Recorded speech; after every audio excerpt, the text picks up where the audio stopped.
Vamos então dar início ao nosso evento de hoje. Bom dia a todos e a todas.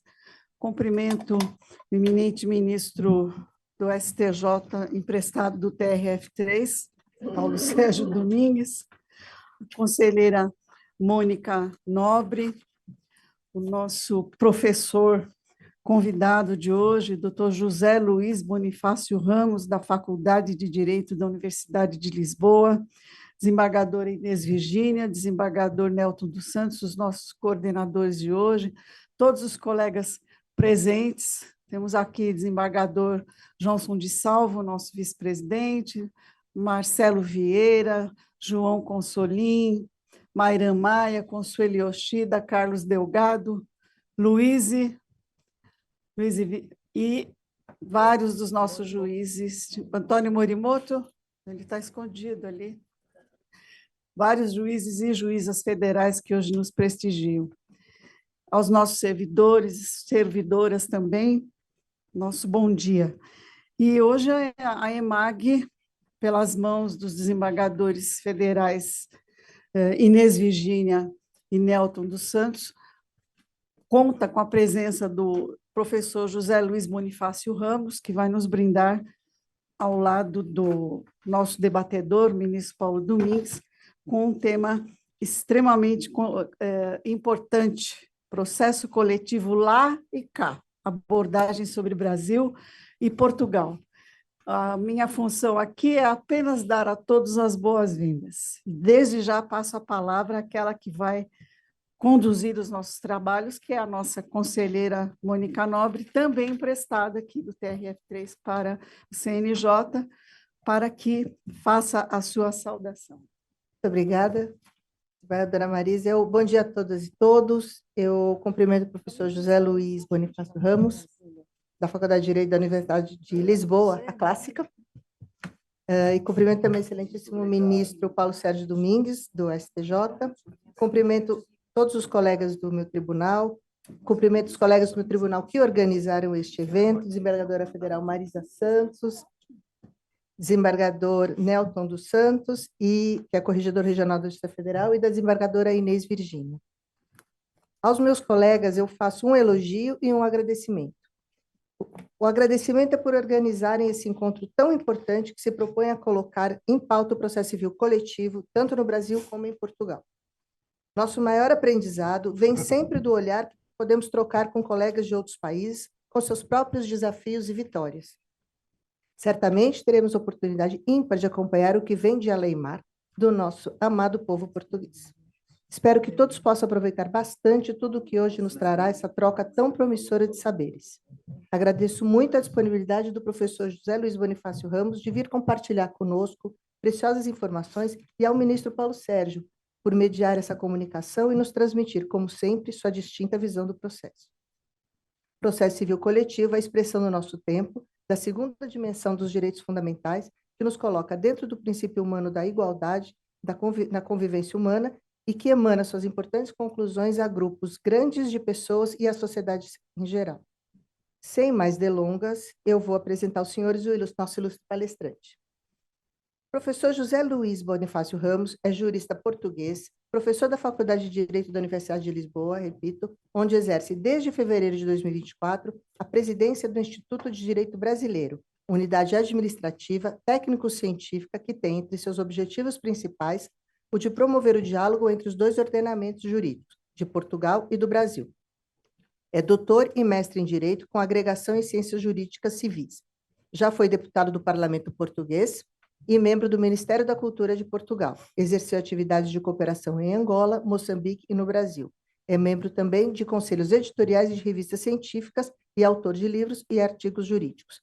Passo, então, sem mais delongas, a palavra ao professor José Luiz para sua explanação.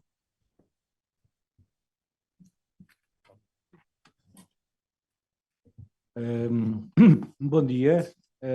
Em primeiro lugar, eu agradeço o convite do Tribunal Regional Federal da Terceira Região, na pessoa da ilustre diretora da Escola de Magistratura, senhora desembargadora federal Marisa Santos. Em segundo lugar, os outros integrantes deste painel, ilustres desembargadores federais Nelson dos Santos e Inês Virgínia Prado Soares, também a senhora desembargadora Mónica Nobre. Permita-me que nesta ocasião invoque o nosso conhecimento, senhora desembargadora Virgínia, desde a proteção do património cultural e os nossos congressos, designadamente em Ouro Preto e depois, mais tarde, em Fortaleza, não me esqueço, e ainda os meus cumprimentos ao Ministro do Superior Tribunal de Justiça, Ministro Paulo Sérgio Domingos. Também cumprimento o amável público aqui presente. Permitam-me 2 notas pessoais. A primeira delas é dizer que se eu tive ou mereço a confiança desde há 1 ano de estar na presidência do Instituto de Direito Brasileiro, já exerci no passado outras funções na cooperação com o Brasil e devo dizer que me lembro com saudade um curso de mestrado que nós tivemos, a Faculdade de Direito e uma escola de magistratura, no caso a Escola de Magistratura de Pernambuco, e em que eu fui durante 3 anos seguidos a Recife para ministrar esse curso. Portanto, já houve várias interações com as escolas de magistratura e designadamente também com faculdades. Esta semana e outras estive na USP, na PUC, etc. E, portanto, venho sempre com muito gosto a essas várias atividades. Primeira nota pessoal. Segunda, numa altura da minha vida, porque na investigação do direito, pelo menos no meu tempo, era importante saber alemão, enquanto eu andava no Goethe Institute a aprender alemão, o meu professor de alemão andava por seu turno a aprender português. E se eu tinha dificuldades em termos de vocabulário, de gramática da língua de Goethe, o meu professor de alemão, Ansgar Schäfer, tinha muita dificuldade em entender o que é que a televisão, os noticiários, etc., o que é que as pessoas falavam, e ele tentava estudar e não conseguia entender. Até que, e porque ele tinha muito interesse em aprender português, não só porque trabalhava em Portugal, mas sobretudo porque tinha casado com uma cidadã portuguesa e por sua ela estava grávida e a expectativa dele era também falar português com o filho. E um dia, o professor Ansgar Schäfer veio de férias ao Brasil. E ao vir de férias ao Brasil e ter visto nas notícias o noticiário do português do Brasil falado abrindo as vogais, o professor Schäfer percebeu que o problema não era dele. O problema era nós, portugueses de Portugal, fechamos as vogais e nos tornamos perfeitamente ininteligíveis, às vezes para nós próprios, não nos compreendemos. E, portanto, eu faço sempre um esforço quando atravesso o Atlântico, e, portanto, peço que me corrijam, de abrir as vogais e de tornar inteligível o nosso português, o português falado no Brasil e o português falado em Portugal, com todas as nossas diferenças, são algumas, a língua é a mesma, é a nossa identidade, mas eu tenho aprendido com o Brasil a tentar falar mais corretamente o português e a nossa língua e tornar-me com isso inteligível graças a um professor de alemão. É esta a segunda nota com que eu gostaria de dizer. E por último, esclarecer que esta minha intervenção não tem, sem dúvida alguma, um sentido de promover comparações, mas apenas de mostrar alguns traços identitários do nosso regime em Portugal e não, obviamente, de fazer comparações com os regimes outros, designadamente o Brasil. E é isso que eu tentarei fazer e também porque os juristas, pelo menos no meu caso, tenho esse defeito, que é de escrever textos longos. Irei tentar comprimir o texto longo que eu tenho, ou que eu já fui produzindo e até publicando sobre estas matérias, numa, como se diz no português do Brasil, que eu gosto, numa fala, por um lado mais inteligível e por outro lado mais curta, porque eu julgo, a não ser que me digam o contrário, que por vezes nestas apresentações é mais útil o diálogo, é mais útil a conversa e, portanto, eu tentarei resumir o que eu tenho para, se acharem bem, para depois numa segunda fase e depois das outras intervenções, promovermos o diálogo e continuarmos, se acharem correto, continuar a falar sobre estas matérias. Eu indiquei, muito resumidamente, quais eram os traços sobre a matéria do processo coletivo, porque, tanto nesta matéria como noutras, o mundo é imenso, os temas são imensos, mesmo nestas áreas em questão, claramente que são áreas, podemos dizer, mais recentes do direito, mas que estão em grande evolução e em grande densificação, e há muita coisa a ver, e portanto eu tentarei focar-me ao essencial, faria uma introdução, depois a ideia da tutela coletiva e efetividade e sobretudo focar numa matéria que me é muito cara, porque tenho alguns mestrados na Europa, em Portugal, sobre matérias da prova e portanto fico focar-me na prova. E então é isto. Então, ao aceitarmos de algum modo, relativamente ao processo coletivo, estarmos, no caso, em diferentes e novas abordagens, e neste caso o que interessa é, a este nível, olhar também para o presente, mas eu, na minha modesta opinião, para compreender por vezes o presente, temos que regressar ou viajar até o passado. E assim, no intuito de compreender o que está verdadeiramente em causa, permitam que regresse àquela dicotomia desde o século XIX entre o interesse público e o interesse privado e até à afirmação dos direitos subjetivos privados e da distingo, que só apareceu no século XIX, dos interesses subjetivos públicos. A dúvida de saber se todos esses interesses que serão privados e públicos e em que maneira, essa contraposição entre o privado e o público, essa ideia de saber se, nesta perspectiva de haver um interesse privado e um interesse público, pode haver, e a primeira pergunta que eu coloco, um tertium genus, e a ideia de haver um tertium genus e a ideia de haver, e esse é o ponto, interesses difusos. Não o interesse do senhor A relativamente a uma determinada questão, não o interesse do Estado ou de uma entidade pública relativamente a uma entidade de questão, mas o problema de interesses difusos. E esses interesses difusos que seriam o interesse não de um sujeito, ou às vezes o interesse de sem um sujeito, sem titulares, ou então interesses de uma titularidade ou de uma vastidão ou de uma pluralidade de interesses. Por outras palavras, não interesses individuais, mas interesses de alguma sorte supraindividuais. A ideia de o indivíduo que de alguma maneira participa na comunidade. E agora quais são os focos? Designadamente o património cultural, designadamente o ambiente, etc. E foi aí que começa, ou poderemos fazer a origem da tutela coletiva a esse nível.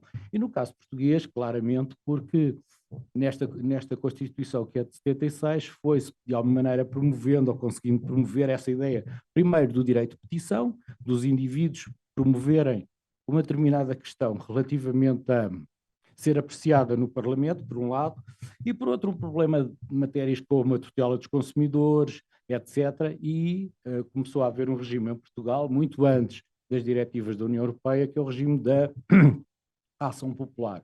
Portanto, o regime da ação popular, de alguma maneira, tinha a ver com a tutela dos interesses dos consumidores, do património cultural, da proteção do ambiente, e que muitas vezes tem sido a jurisprudência a considerar que aquela ação popular não tem legitimidade, aquele conjunto de cidadãos que de alguma maneira se reúne em prol de uma ação popular não tem legitimidade, etc. Portanto, isto causou, apesar de estar prescrito na lei, a possibilidade, a suscetibilidade de se intentarem ações populares, as ações populares muitas das vezes não tinham valimento ou não iam de alguma maneira conseguirem aquilo que se entendia, por mais que interesses individuais homogéneos houvesse, por mais que interesses difusos houvesse, por mais que interesses coletivos houvesse, enfim, não vos vou amassar com essa história mais antiga relativamente ao direito português, até que esta matéria não foi ou não tem sido só considerada a nível do direito português, mas de uma maneira mais vasta, e estou a pensar sobretudo na União Europeia, começou cada vez mais a haver uma diferença entre a matéria do chamado public enforcement e contrariamente ao private enforcement, ou seja, na perspectiva da tutela coletiva, termos a tutela coletiva relativamente do Estado, das preocupações do Estado sobre, por exemplo, direito à concorrência, por exemplo, questões do consumidor, e termos do outro lado questões da tutela privada, private enforcement, relativamente a essas e outras questões. Portanto, poderemos ver que a tutela coletiva tem avançado, na minha modesta opinião, e é apenas a minha modesta opinião, nessas duas vertentes, e que são absolutamente distintas, ou têm grandes distinções em termos de regime, e eu vou-me cingir, porque há sempre a dificuldade, mas julgo que muitas vezes nós juristas somos acusados disso e acho que não o devemos fazer, a ideia, e eu recuso totalmente isso, que a ideia de tudo tem a ver com tudo. Se há algo importante no direito é a matéria de podermos fazer distinções. E a matéria das distinções é para ser essencial. Não é que não haja relações entre A e B, mas devemos fazer as distinções. E, portanto, eu tenho que me cingir apenas à matéria do private enforcement, a tutela privada, a ação coletiva relativamente a interesses privados. É por aí que entendo fazê-lo, mas sem dúvida nenhuma que há o outro mundo ao lado relativamente ao public, ou às questões do public enforcement. Portanto, como podem imaginar, a litigância, a má-fé, a litigância predatória, etc., daria uma outra conferência, porque, fique claro, pelo menos na minha modesta opinião, a tutela coletiva não é um admirável mundo novo. A tutela coletiva tem virtualidades, mas a tutela coletiva pode carregar e pode trazer disfunções, ou está já a trazer disfunções que também podem ser abordadas. Aliás, na minha modesta opinião, só as disfunções da tutela coletiva daria outra conferência, não é o caso de hoje, quiçá no futuro. Há muito a dizer sobre as questões das deficiências, dos aproveitamentos e até aquilo que hoje em dia cada vez está em pauta de uma certa litigância abusiva relativamente à tutela coletiva. Mas não me vou focar por aí. Devo dizer que a tutela coletiva é algo que traz grandes vantagens, mas não devemos deixar de entender que também há desvantagens e que há questões que a esse nível devem de ser apreciadas de uma maneira mais global. Então, relativamente aos pontos em concreto, os pontos em concreto que eu coloco em cima da mesa são essencialmente dois, podemos fazer este resumo. O primeiro deles é saber se a efetividade, portanto, na tutela coletiva privada, se na efetividade há ou não, um princípio processual novo, que é o chamado princípio da efetividade. E a esse nível devemos dizer que se a efetividade é a capacidade para produzir efeitos, portanto, há quem diga que a tutela coletiva torna o direito mais efetivo, essa ideia da velocidade, essa ideia da eficácia, e que se torne de tal maneira um princípio, saber até que ponto é que isso é claro, ou seja, existe a efetividade do direito como um princípio, princípios norteadores relativamente a essas matérias, mas o problema que se coloca aqui, e devemos dizer isto de uma maneira muito clara, é que, de alguma maneira, esses princípios, os vários princípios processuais, desde logo o princípio que deve estar presente nesta matéria, que é um princípio basilar, que é o princípio dos acessos aos tribunais e outras matérias, como o princípio da cooperação, etc., a este nível devemos, de alguma maneira, considerar que saber se neste mesmo termos teremos ou poderemos ter neste catálogo de princípios um novo princípio, o princípio da efetividade. Será a efetividade um princípio estruturante na tutela coletiva? A ideia relativamente a isso, há quem até nega a existência de princípios, eu pessoalmente considero que são importantes os princípios e os princípios no processo. O problema é saber se nesse catálogo de princípios do processo existe, para além do princípio do inquisitório, do acesso ao direito, do contraditório, etc., dos princípios que todos nós aprendemos na faculdade, se o princípio de efetividade deve estar presente. E o mistério ainda se adensa, ou talvez não, quando a diretiva relativamente à tutela coletiva consagra a efetividade expressis verbis.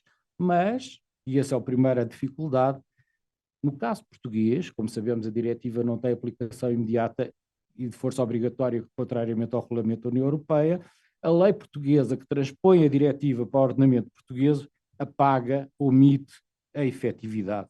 E a questão que se coloca em Portugal, como se coloca noutros ordenamentos jurídicos, é saber: será que há efetividade, ou melhor, que a efetividade é um princípio processual na tutela coletiva? E a esse nível, perante o silêncio de alguns ordenamentos jurídicos, como é o caso português, vem-se, de alguma maneira, refletir sobre saber até que ponto é que a efetividade processual é um princípio, e devemos dizer que esta questão, esta polémica, não é apenas restringida ao direito português, porque se eu atravesso o Atlântico lendo e leio muito a doutrina brasileira, devemos dizer que a questão da efetividade no direito brasileiro tem sido bastante estudado. Por exemplo, cito Barbosa Moreira, em que diz que o processo deve assegurar à parte vitoriosa, e estou a citar, o gozo da específica utilidade que faz jus segundo a lei aplicável, ou nas palavras de outra autora brasileira, Dinamarca, não basta o mero acesso ao tribunal, importa garantir, e estou a citar, a quem tiver razão, uma tutela jurisdicional efetiva. Portanto, dá-se ideia, ou pode-se dar ideia, que a tutela jurisdicional é efetiva e é relevante. Mas o que é verdade é que, se nós lermos outros autores, quando se fala em processo efetivo, o que está em causa, quero crer, é a celeridade. E é também o resultado do direito material. Mas a questão que se coloca aqui é se a celeridade deve ser vista ao terrance, ou seja, o mais importante. A pergunta que se coloca é: pode haver efetividade sem contraditório? Pode haver efetividade de alguma maneira decaindo as garantias das partes? A efetividade processual, como princípio processual, no sentido de adequar aos fins, pode, de alguma maneira, desconsiderar essas garantias das partes? Ao fim e ao resto é o que está em causa. Portanto, ou seja, se dermos maior enfoque à celeridade no âmbito da chamada tutela de urgência, por exemplo, sobre o chamado suposto chapéu da efetividade, que tem de alguma maneira sido admitido com algumas baias, tanto em Portugal como na Alemanha, como também no Brasil, o que é facto é que certamente isso não nos deixa confortáveis. Eu volto a outro autor brasileiro, Horta Tavares, que também dá aulas em Portugal, denuncia esta tendência, estou a citá-lo, por causa exatamente da redução do tempo da prestação da tutela de direitos, em nome da chamada, da alegada jurisdição efetiva, que assegura aos litigantes a garantia de razoável duração do processo, que é isso que está em causa. E como adverte Horta Tavares, aí em coautoria com outros autores, o termo efetividade, diz Horta Tavares, no sentido da capacidade da norma jurídica gerar efeito no mundo real, enquanto forma de acelerar a fruição do direito em litígio, nunca, estou a citar, pode abalar os princípios da ampla defesa e do contraditório. Este é o ponto. Ou seja, o princípio da efetividade do processo e da razoável duração da tramitação não pode prevalecer sobre os direitos e garantias fundamentais que consubstanciam o devido processo legal consagrado, no caso, no artigo 5º da Constituição Brasileira. Em suma, não é só o direito brasileiro que a efetividade se encontra silêncios, limites ou reservas. E apesar do silêncio no direito português sobre a efetividade, não podemos deixar de apagar que o princípio da efetividade não tem sido consolidado no direito da União Europeia. Eu não ia longamente falar sobre isto, bem sabemos que no direito anglo-saxónico, sobretudo no direito alemão, do direito americano, muitas das questões de efetividade têm sido trazidas, mas eu deixo desde já estas reservas para depois voltar ao debate relativamente à efetividade. Portanto, em suma, a efetividade conseguiu ultrapassar a ideia de correspondente a uma tutela efetiva ou à eficácia plena para assumir, a meu ver, outros matizes, outras dimensões, inclusive um alcance muitíssimo amplo, potenciado, é certo, para uma dicotomia em sede de private enforcement, paramos e mesmo da abrangência da efetividade para alguns autores, mas outra tendência, o princípio da efetividade é, quanto muito, e é aí que eu me situo, uma cláusula de reserva de domínio, quanto muito, mesmo uma espécie, poderemos dizer, de standard mínimo de garantia de aplicabilidade do direito da União Europeia, mas não é, a meu ver, um princípio efetivo do direito processual que justifique a minimização de princípios estruturantes do direito processual civil, designadamente o princípio do contraditório e o princípio da ampla defesa. Este é o segundo ponto que eu queria partilhar convosco. E agora desçamos à especialidade. E ao descer à especialidade, o meu ponto é se estas novidades, estes paradigmas, estas questões são importantes. Sem dúvida nenhuma temos que, como os veículos, temos que operacionalizar tudo isto e saber se como isto é possível e em que termos. Isso é, para mim, um dos pontos basilares, e é sobre este que eu venho aqui falar, é os acessos aos meios de prova. E o acesso aos meios de prova traz-nos várias reflexões, a meu ver, relevantes, e eu vou-me apenas, lá mais uma vez, os limites e as distinções, a ter a dois níveis, a dois campos relativamente à tutela efetiva. Os dois campos sobre os quais o direito português, por transmissão, por transposição das diretivas da União Europeia, se focam na tutela efetiva em Portugal, não é uma amplitude, a amplitude da lei da ação popular deu o que deu, com grandes problemas. Nós estamos focados em dois regimes. Um deles é a tutela da concorrência, o outro é a tutela do consumo. Ora, nesses dois regimes, relativamente a esta matéria, temos, claro, houve uma recomendação do Parlamento Europeu, não vos vou amassar com isto, mas temos em presença duas diretivas da União Europeia. Uma diretiva 2014, relativamente a ações de indemnização de direito nacional por infração da disposição de direito da concorrência, cá está, essa diretiva foi transposta para o direito português, e depois temos a esse nível o acesso a documentos públicos, o acesso a meios de prova, relativamente a questões muito relevantes, e a esse mesmo nível depois veio a segunda diretiva relativamente às questões do direito do consumo. Portanto, em síntese, temos duas diretivas que tiveram que ser transpostas para o direito português, com dois diplomas relativamente a essas matérias, e vamos vendo que nos dois diplomas de transposição, como nas diretivas, há lá várias normas sobre prova. E é exatamente sobre essas normas da prova que nós vamos vendo, ou poderemos ver, com algum detalhe, mas eu estou a tentar resumir, que há vários limites, que há várias restrições relativamente ao acesso às questões probatórias. Por um lado, ainda à segunda-feira estive na USP por outras razões, a tentar conversar sobre as questões e a proteção do segredo comercial. Aqui também, de alguma maneira, nestas questões do acesso a meios de prova, por vezes está a proteção do direito de segredo comercial e outras matérias. Portanto, ou seja, há aqui, como em vários núcleos de direito, há interesses conflituantes que têm que ser sopesados de maneira a promover, por um lado, alguma eficácia, é certo, mas por outro lado também não desconsiderar os interesses em presença. Quanto ao acesso público aos documentos, por exemplo, o Parlamento traz-nos um regulamento relativamente ao acesso público aos documentos, mas o que é verdade é que o bom funcionamento do mercado exige uma eficiente e acelerada cooperação em tribunais. Temos regulamentos que também tratam disso, temos ações de indemnização com o elemento efetivo de atuação privada relativamente à infração de regras de direito à concorrência, etc. E, portanto, relativamente a estas matérias, vamos vendo que nos diplomas encontramos, por exemplo, questões tão instigantes, mas ao mesmo tempo tão problemáticas como divulgação de elementos de prova.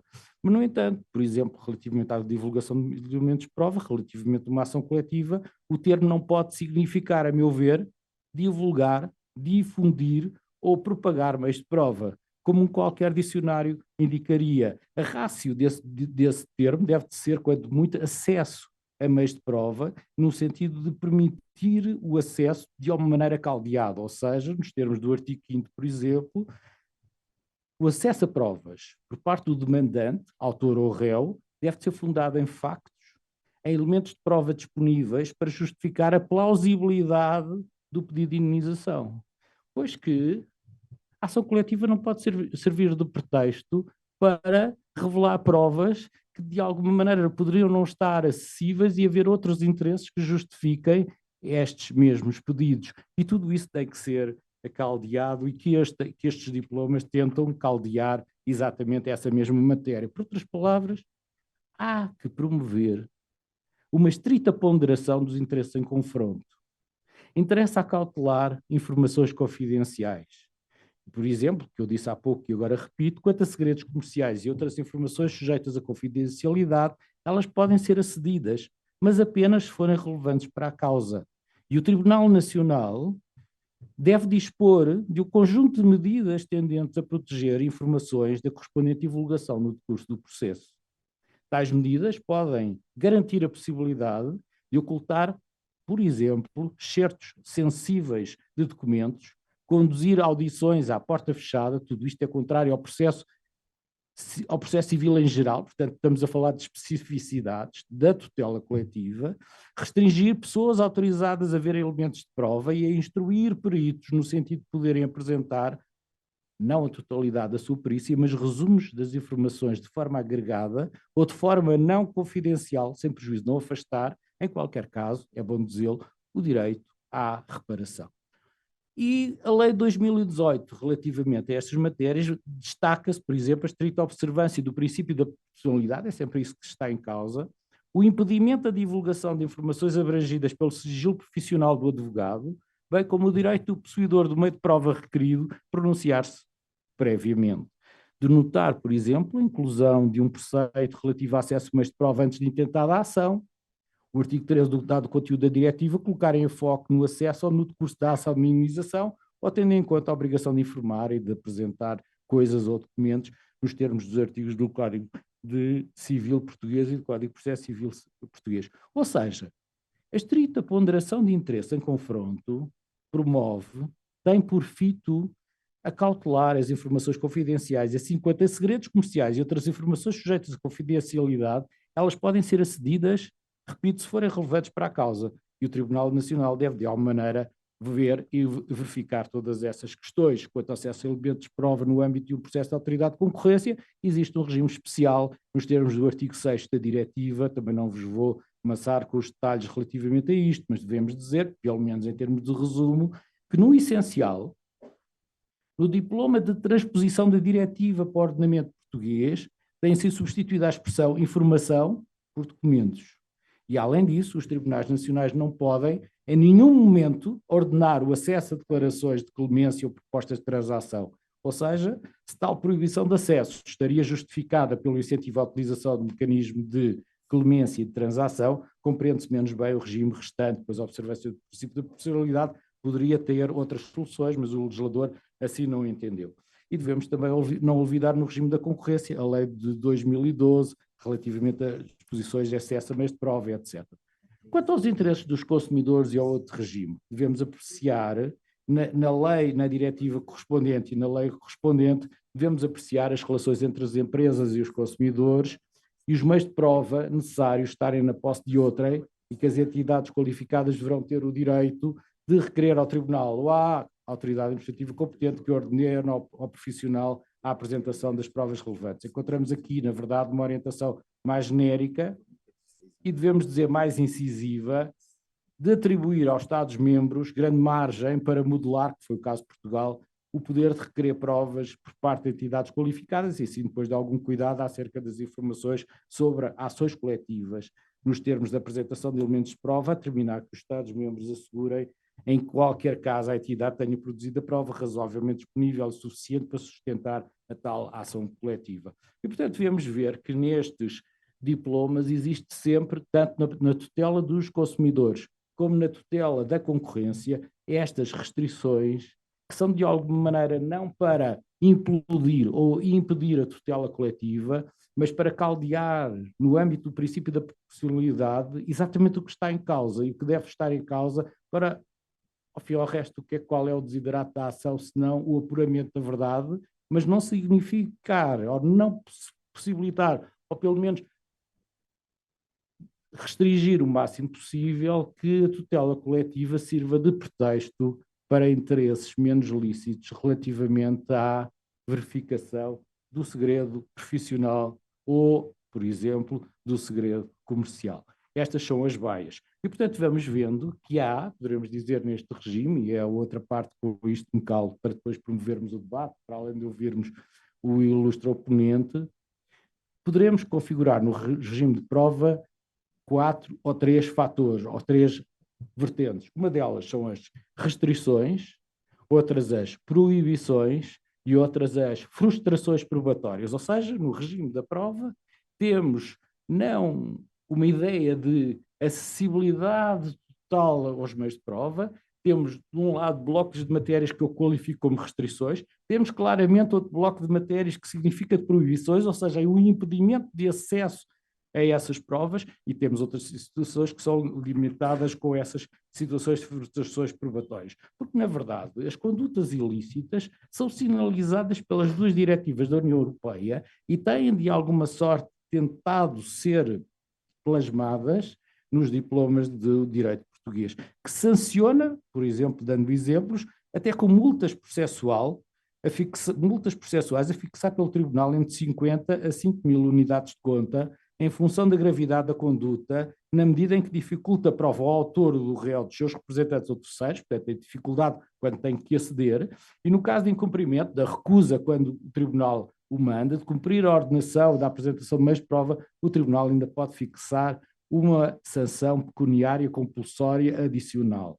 Mas também não é menos verdade que a lícita recusa, portanto, não é ilícita, mas a lícita recusa de notar que a diretiva assume o circunstancialismo mais exíguo que o diploma, o problema da cautelar, que é um ponto importante, o sigilo profissional do advogado, em que considera legítima a recusa, a obediência a importar, por exemplo, a violação da integridade física ou moral das pessoas, a intromissão na vida privada familiar, no domicílio, na correspondência, nas telecomunicações, etc. Todas estas matérias tentam, de alguma maneira, ser acauteladas nestes dois regimes da tutela dos consumidores, insisto, e da tutela da concorrência, por outro lado. Ou seja, além de ser possível aplicar sanções, o que é verdade é que este mesmo nível, estamos em sanções a um nível da recusa da promoção de prova quando ela é ordenada por o tribunal e, por outro lado, quando há absolutamente exigências. E, portanto, no âmbito destes decretos-leis, nomeadamente o mais recente, 2023,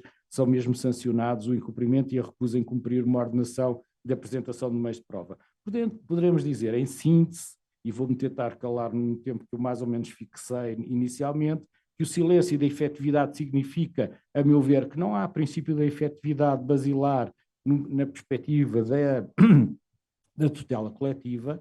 Poderemos ver, por outro lado, que o acesso a meio de provas relativamente à concorrência e ao consumo, relativamente a estas matérias, permitem ao Tribunal requerer provas, Tribunal de outro Estado, inclusive, mas também matérias de circunstâncias de ações de indenização por infração de direito à concorrência, etc. Estas matérias estão sempre estribadas pelo princípio da proporcionalidade, o impedimento da divulgação de informações abrangidas pelo segredo profissional do advogado e o direito do possuidor do meio de prova requerido de se pronunciar previamente, para justificar ou não, ver se há ou não questões a outros níveis. Os interesses dos consumidores, que interessa apreciar no âmbito do Decreto-Lei de 2020 e os considerandos, nomeadamente a diretiva, a admitir que os meios de prova são fundamentais para determinar que a ação coletiva para medidas inibitórias ou de reparação está bem fundamentada, porque há que ver se está ou não. As relações entre as empresas e os consumidores são frequentemente caracterizadas, é verdade, e há que reconhecê-lo, pela assimetria da informação, podendo os meios de prova necessários estar na posse de outra, é verdade.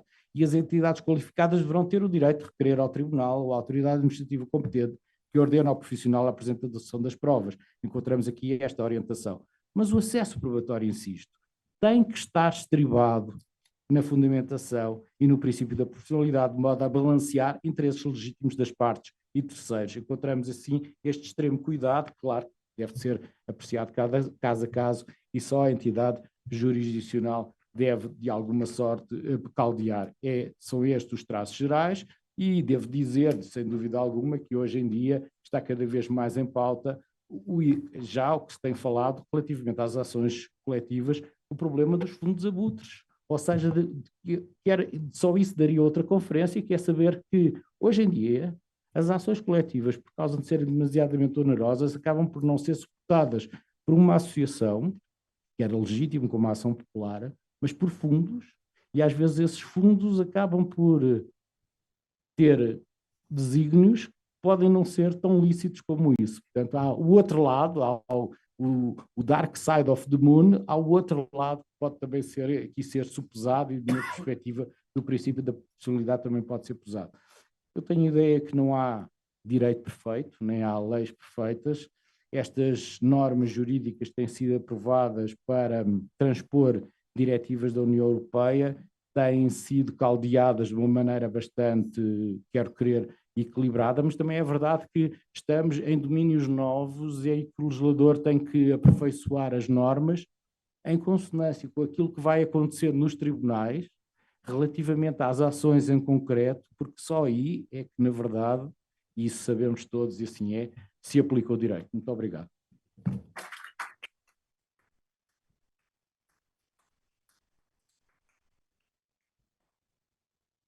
Agradecemos ao professor José Luiz Bonifácio Ramos por essa brilhante aula e digo ao professor que a litigância abusiva e predatória é um problema que nós enfrentamos aqui no Brasil, que é grave e ainda há necessidade, talvez, de um regramento maior e melhor.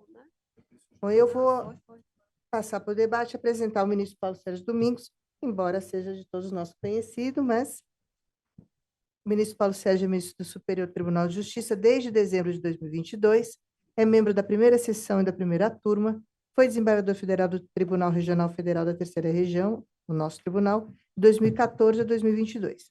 No tribunal, foi vice-diretor da EMAG, presidente da Comissão de Informática, coordenador do Gabinete de Conciliação e do Comitê Gestor de Proteção de Dados Pessoais da Justiça Federal da Terceira Região. Antes de ingressar na magistratura, foi procurador do município de São Paulo. É mestre em Direito pela Johann Wolfgang Goethe Universität, na Alemanha. É autor de capítulos em livros e de artigos em periódicos. Senhor ministro, Vossa Excelência está com a palavra. Bom dia. A querida diretora da escola, a desembargadora Marisa Santos, a querida desembargadora e conselheira Mônica Nobre, desembargadora Inês Virgínia, professor José Luiz Bonifácio Ramos. É uma grande alegria estar em casa, sempre. E me sinto sempre em casa aqui, e repito isso toda vez que venho, do momento em que ingresso com o meu carro na garagem, cumprimentando os vigilantes, quando subo no elevador, seja o seu Manuel do Pedro Lessa, a Conceição aqui, é sempre e quando encontro meus colegas, né, da primeira instância, da segunda, todos os juízes aqui presentes, vou pedir licença para fazer isso na pessoa do Fabiano e da Marisa, que trabalhou e trabalha comigo em Brasília, estão emprestados para mim também lá, foram emprestados para mim lá, né? Todos os servidores também presentes, na pessoa da Miriam, que também trabalhou tanto tempo comigo aqui, hoje trabalha com o desembargador Marcelo, enfim, todos os amigos aqui presentes, é um grande prazer estar aqui.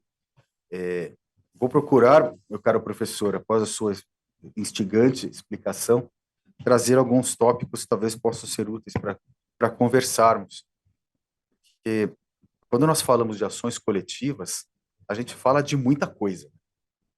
Nós tivemos isso mais ou menos inserido no nosso ordenamento jurídico a partir de 1985, na Lei 7347, né, de uma forma maior. A própria ideia de interesse difuso nos foi apresentada naquela época, mas depois viemos com outros tipos de ações, as ações do consumidor, né, e uma explicação, uma definição mais ou menos do que seriam os interesses individuais homogêneos, coletivos e difusos, e até hoje nós estamos lidando com essa diferenciação, com essa dificuldade de caracterização e com a dificuldade de como lidar com essas situações em vários aspectos da nossa vida prática, em vários aspectos do direito, seja na esfera ambiental, na esfera do consumidor, no interesse de individuais homogêneos em geral, na preservação dos direitos humanos em geral. Isso é sempre ainda uma dificuldade com a qual nós nos defrontamos cotidianamente. Então, é muita coisa que nós estamos falando.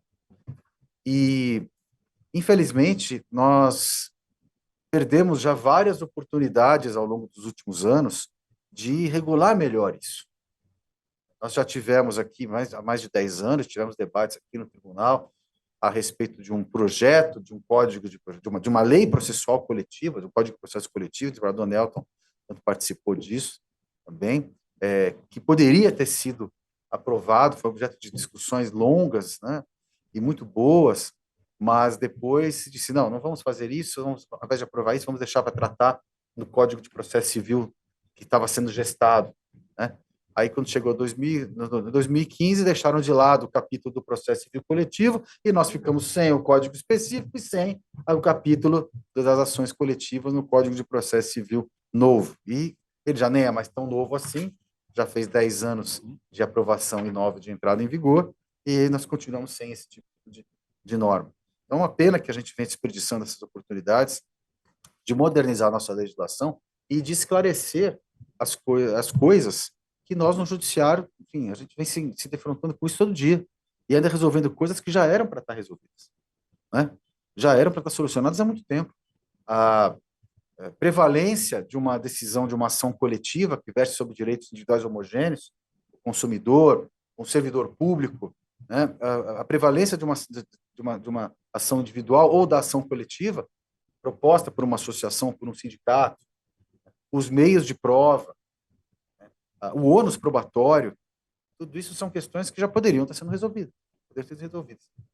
Sabemos que existe uma relação de amor e ódio entre o processo individual e o processo coletivo por parte de fundamentalmente dois grandes atores.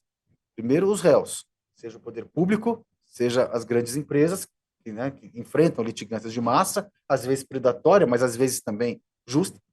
Né? Em geral, eles têm um grande medo de ações coletivas. É um pensamento de análise econômica, né, doutor Marcelo?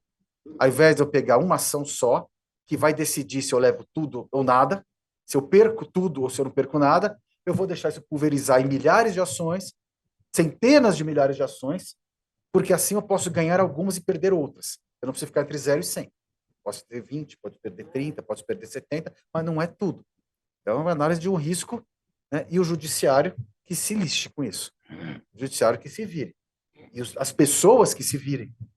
Infelizmente, governos, ao longo dos anos, ao longo das décadas, e os litigantes, os grandes litigantes, eles vivem esse problema e ajudam a criar esse problema. E o segundo, os grandes atores que têm essa relação de amor e ódio com o processo coletivo, naturalmente, são os advogados. E, afinal de contas, por que vai ter um escritório que vai ganhar honorários por propôs ação coletiva ao invés de vários? Né? Então, isso é uma coisa que é preciso ser tratada um dia com clareza no nosso ordenamento jurídico para saber como é que nós vamos querer trabalhar. Isso nos traz problemas no cotidiano. Vou dar um exemplo rápido, no que diz respeito, por exemplo, às ações coletivas, sejam contra grandes empresas ou contra governos. Vou pegar um exemplo de contra um governo a respeito de questões de servidores públicos. Uma ação coletiva que verte sobre uma determinada rubrica proposta por um sindicato nacional, para os servidores públicos. Na hora da execução, aquela ação coletiva que deveria evitar a propositura de centenas de milhares de ações, e evitou, na fase de conhecimento, na hora da execução, nós vamos ter centenas de milhares de ações. E temos todo dia, não temos? E temos todos os dias. Ao invés de uma execução única, que pudesse ser feita ordenadamente, de uma forma rápida, nós vamos ter essas ações coletivas. E aí, com aqueles problemas que o professor mencionou, de dificuldade de acesso à prova, de acesso às informações, acesso, né, e tudo aquilo que vem junto. Né? Os problemas que eu vejo que Portugal e Brasil enfrentam, eles são, de certo modo, bastante semelhantes, né, no que diz respeito a essa situação. Eles não são tão diferentes assim. Portugal, no que diz respeito ao acesso a meios de prova, também o juiz pode determinar diligências de ofício, né? O acesso, muitas vezes, é condicionado à direção judicial. As vedações a provas obtidas por meios ilícitos também são semelhantes. Há necessidade, como no Brasil, da observância da LGPD de 2018, a necessidade da observância do RGPD e da Lei 58 de 2019. Né? Se busca também, em Portugal, esse equilíbrio, intimidade e interesse coletivo. Há uma ênfase, na verdade, material, né? E um forte dever de colaboração das partes, estabelecido no artigo 417 do CPC, talvez um pouco mais forte até do que o nosso sistema da busca da verdade possível, verdade processual do processo brasileiro. O professor José Luiz Bonifácio Ramos, num artigo publicado em 2014, ele fala sobre este sistema misto, né, no tocante à valoração da prova, aí não mais a obtenção, mas a valoração racional das provas. Ele já mencionava essa dicotomia, essa dificuldade entre como é que o juiz vai apreciar as provas. Isso no processo coletivo é bastante relevante. Né? A questão do juiz ter a possibilidade do seu livre convencimento motivado ou de um modelo de valoração que direcione um pouco mais a conduta do magistrado. E ele dizia, cito, o sistema misto tem sido apreciado de diferentes perspectivas. Deste modo, enquanto uns evidenciam a preponderância da prova livre relativamente à prova legal, outros não estabelecem um verdadeiro predomínio entre eles. Por nossa parte, julgamos preferível esta última orientação, dado que será o regime próprio de cada um dos diferentes meios de prova a fixar o respectivo valor legal. e, assim, a inserir-se no modelo da prova legal, ou, ao invés, permite ao julgador a respectiva livre apreciação, enquanto valoração racional. Daí entendermos ser redutor quantificar um qualquer predomínio entre os modelos em presença. Devemos antes sublinhar que os dois modelos se coadunam e se compatibilizam entre si, de modo coerente ou, quando muito, complementar. Então, é interessante ver nas ações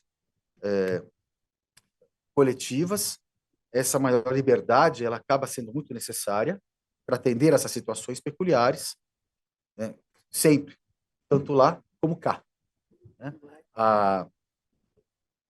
Nós temos, às vezes, o Ministério Público ou o Estado como demandante. A dificuldade da obtenção de uma prova nessas situações é muito grande, de obtenção de peritos, de dinheiro para financiar a prova e de várias outras coisas. As associações civis que propõem as ações coletivas, a questão da dificuldade idêntica ou até maior, né? de uma hipossuficiência para poder financiar provas, muitas vezes custosas, de grande complexidade. Né? A distribuição dinâmica do ônus da prova é uma coisa que nós temos hoje mais sedimentada aqui. Não sei se lá isso está caminhando nesse sentido, mas um pouco, pelo que entendo, não. Né? Mas não, talvez é uma coisa interessante. Agora, eu acho bastante interessante que, falando dessa comparação, posso falar uma grande bobagem, mas tirando esse aspecto, né, da distribuição do ônus da prova, os sistemas não são tão diferentes assim. Né? Já que em ambos o que vai diferenciar é uma fundamentação suficiente, uma fundamentação necessária e suficiente sobre a apresentação da prova, sobre a quem vai recair este ônus da prova. Né? O que resolve a maior parte dos problemas. Essa fundamentação realmente suficiente do magistrado, na hora que ele vai aceitar uma prova, deferir a produção dela e dizer como ela vai ser produzida, é o que resolve, creio eu, tanto cá como lá. Né? Falando da liquidação individual das sentenças coletivas. Né? Uma ação coletiva que vai ser liquidada individualmente. O servidor público vai querer receber a sua verba. Ele vai ter que fazer o quê? Ele vai ter que conseguir, muitas vezes, obter todas as suas fichas financeiras, a relação dos seus contra-cheques ao longo dos anos.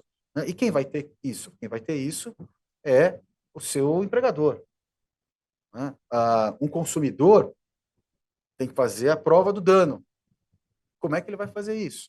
Nós tivemos agora um exemplo referente, por exemplo, a contas de energia elétrica. Como é que se vai fazer a liquidação disso? Né? Alguém vai guardar suas contas de luz ao longo dos últimos 10 anos? Né? Eu guardo. Mas para eu achar isso, vai ter que ser uma revolução em casa. Né? Agora, se a gente não faz isso, quem vai fazer? É mais fácil que a empresa tenha isso, que a empresa forneça esses dados. Né? Nesta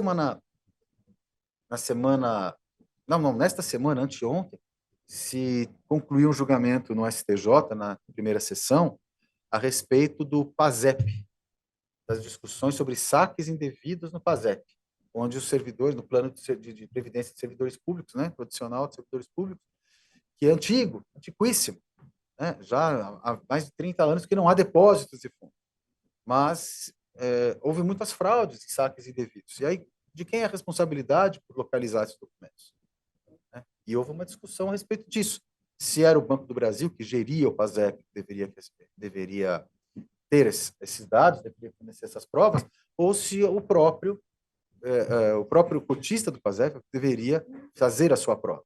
Então, se houve uma distinção entre duas situações distintas, no sentido de quando se trata de uma movimentação feita pelo próprio servidor, que isso deveria ser feita a prova por ele próprio, de que não teria sido ele a fazer o saque, por exemplo.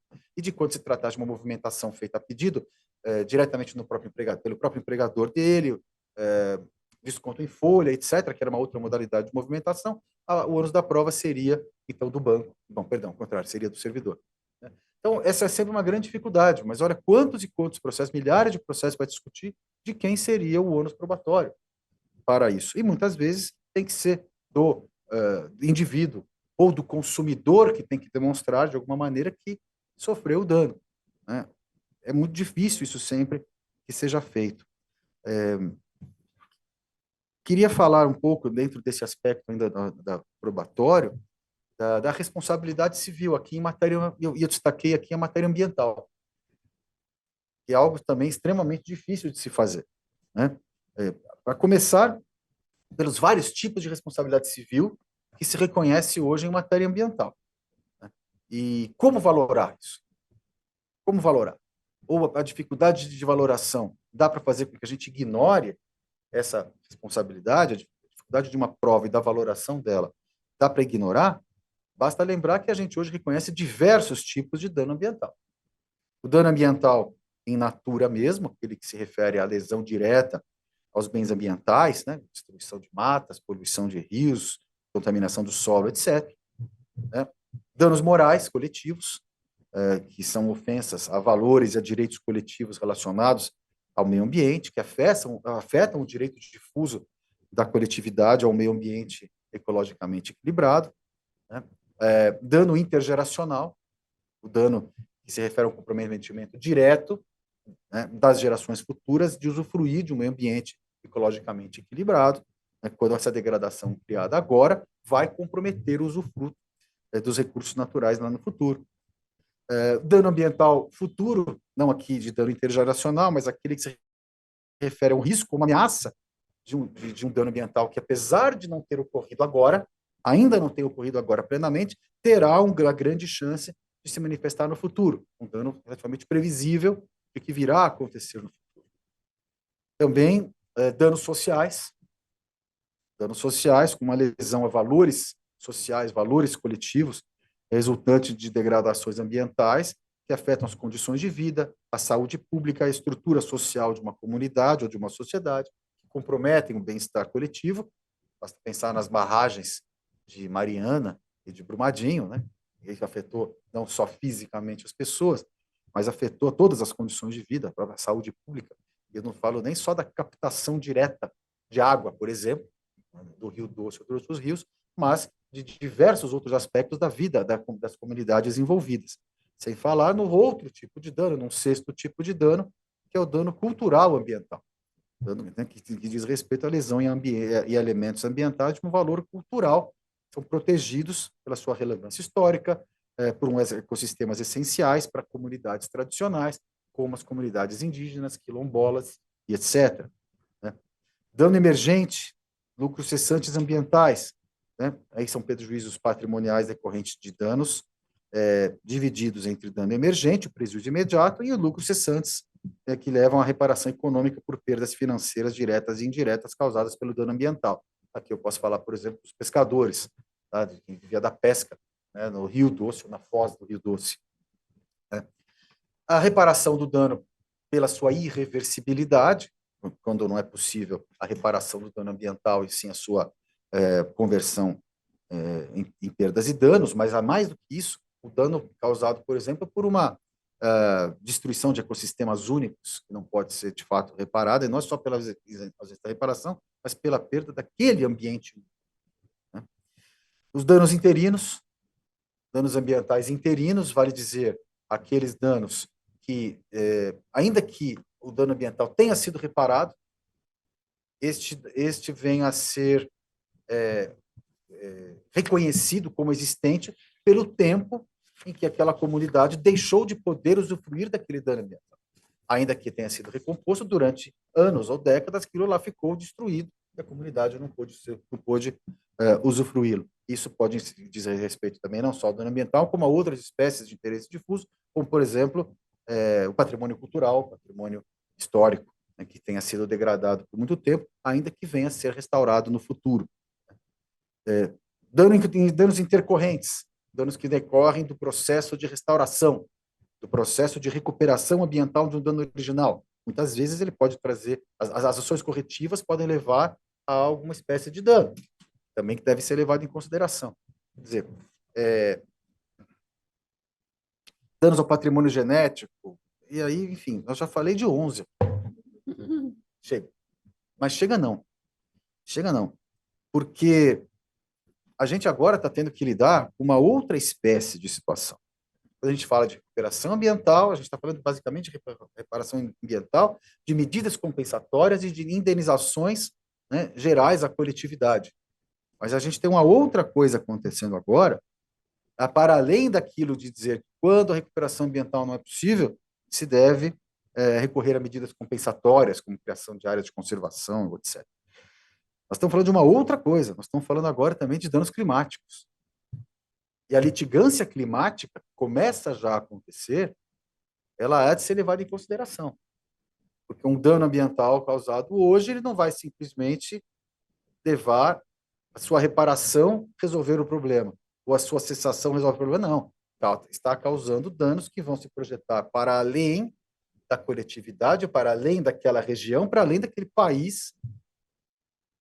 E como é que se vai deixar de fazer, de quantificar que aquele dano ambiental causado por um poluidor não possa também abranger, na sua penalização mesmo, os danos climáticos, a sua contribuição para as mudanças climáticas. Isso é algo que tem que ser levado em consideração e, de alguma maneira, quantificada. Existem várias formas de se levar essa quantificação, é claro, né? E várias formas de levar isso aqui, eu não vou me estender em detalhes aqui, já estou falando muito, mas é possível, é necessário que se encontrem mecanismos financeiros específicos para isso, por exemplo, no que diz respeito à emissão de carbono, né, a quantificar aquela biomassa que foi queimada, quanto que isso se deveria significar em termos de créditos de carbono para a sua recomposição, a criação de fundos, como aconteceu em Mariana, com o objetivo de gerir e de aplicar os recursos necessários para a recuperação ambiental e para pagamento de indenizações às vítimas, e com todos os seus defeitos, esses fundos eles permitem que sejam feitas implementação de restauração, de medidas de restauração nessas áreas degradadas, de reflorestamento, etc. Recuperação de ambientes, de reparação financeira para comunidades afetadas. Há diretrizes bastante interessantes criadas até já a respeito disso no Brasil. O CNJ tem uma diretrizes para julgamento de ações ambientais nesse sentido, né? E isso ainda assim nos traz uma enorme quantidade de indagações. Que o como quantificar continua sendo um grande desafio, né? A responsabilidade objetiva nessa espécie de dano já é um grande avanço. A responsabilidade na área ambiental, na área consumerista também, na área do direito do consumidor também. A responsabilidade solidária entre todos aqueles que causam o dano é uma coisa muito bacana no direito brasileiro, creio eu, e que ajuda a evitar as discussões sobre quem é que é o responsável, quem é que vai ter que responder. É todo mundo e acabou. Quem contribuiu tem que pagar. Ah, mas eu não fui só eu. Virem-se vocês todos depois. Né? Isso é uma coisa que eu acho que a gente leva isso como algo natural, mas não é um grande avanço isso, né? Creio eu. A identificação dos danos ambientais, da avaliação dos danos morais coletivos em matéria ambiental e nessas matérias, como algo que é um dano moral considerado como in re ipsa, também eu creio um avanço jurisprudencial bastante interessante. Também a primeira sessão dos últimos anos tem deixado isso bastante claro no STJ, e acho que isso auxilia os julgamentos também no primeiro grau. E, enfim, essas situações são todas muito, muito complexas e creio que são os desafios comuns, né, professor? Que nós temos no Brasil, que temos na Europa, especialmente também em Portugal, que acho que vale a pena que a gente discuta a respeito. Eu quis trazer um pouco essas considerações para iniciar, talvez, um diálogo a respeito disso aqui, professor. E agradeço aqui a atenção de todos, estou à disposição. Obrigado.